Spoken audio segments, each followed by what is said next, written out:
وأنتم يا رجال دفاعنا الجوي وصقور الجو اعتبروا منذ الآن خطوطهم اللعينة الوهمية شمال خط 36 وجنوب خط 32 منتهية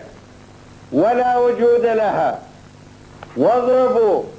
باقتدار وكفاءة متوكلين على الله أي هدف لطيران العدوانيين يخرق أجواء بلدكم العظيم وعلى مساحة العراق كله الآن وفي المستقبل. وليطمئن أحرار العالم، وليطمئن أبناء أمتنا العربية المجيدة على عراق المجد